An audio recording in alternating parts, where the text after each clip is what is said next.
Okay, hello guys. This is Mr. Merlos greeting you all. Welcome to Intermediate English 1.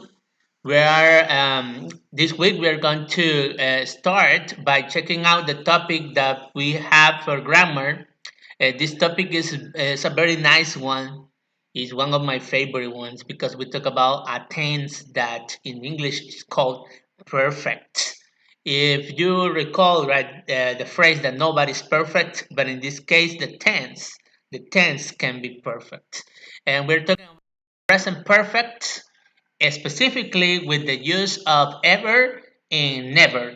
The present perfect, we use it to talk about experiences in our life. When we say that we have done something, we mention, right, the auxiliary have plus the past participle of a verb. For example, when you say, I have read Don Quixote, for example, right? It's something that you did in the past, and now it has an effect in the present, right? Now, when someone asks you about Don Quixote, you can give an opinion because you have done that in the past. It's an experience in your life. Or if you say he hasn't been to the US, in negative form, we mention this. We say that that person doesn't have the experience. So, what is the effect in the present? That he doesn't know the US because he hasn't been to the US, or we ask about to someone if they right had that experience in life. When we say that, we use the question form, and the question form uses right the auxiliary at the beginning, right, specifically when the question is a yes no question. For example, if I ask have they done yoga, is because I want to know if they have experienced that in their life, right? We often use ever with questions and never instead of the negative to emphasize that we're talking about our lifetime. For example, if we talk about someone and we say, have you ever flown in a helicopter? This ever in Spanish is translated as alguna vez. So we say, ¿has alguna vez? Have you ever? And then the past participle of the verb, for example, flown, that is the past participle of fly. So we use it to know if that experience, the person had experienced that in their life now.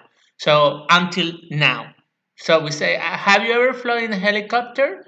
Right? So the person can say, yes, I have, or no, I haven't, depending if the experience happened in their life or not.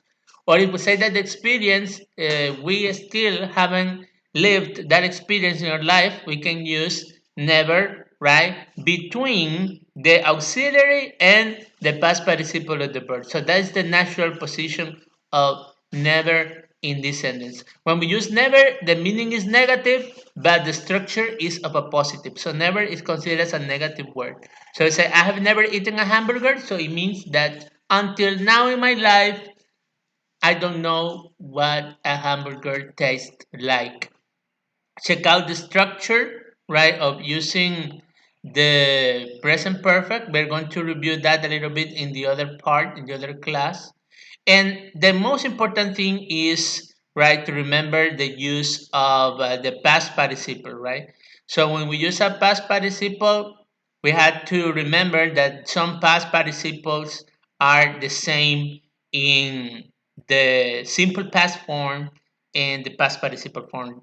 So the regular verbs have an ed ending. So when they are used in simple past, they can be used in past participle in the same form.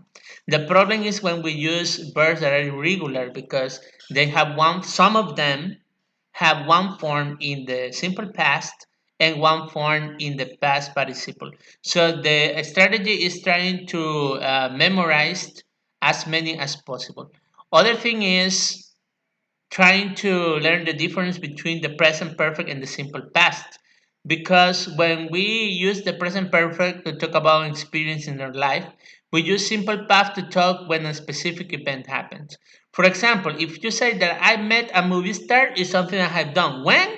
I don't care. It's not important. The question, right? The question is if I have ever met someone like that, a movie star. But if someone asks me when that happened, I cannot say it using the present perfect. I cannot say, I have met George Clooney in Mexico, right, 2 years ago. No, it's not possible. I have met, no. I can say I met George Clooney in Mexico 2 years ago because we are specifying the moment in the past when that action happened. So we don't specify, we don't, right? We use the present perfect. When we specify, we use the simple past. So it's about specific moments, right? Or specific information. When the information is not specific, we prefer the present perfect. So it's necessary, guys, that you try to review the use of the simple past and the past participle, right?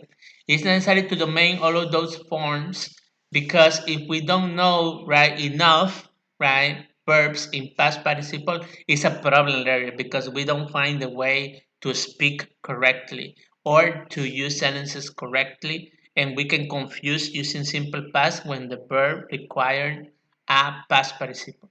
Okay, guys, so this is all for the lesson in the book. I hope it clarifies some questions to you.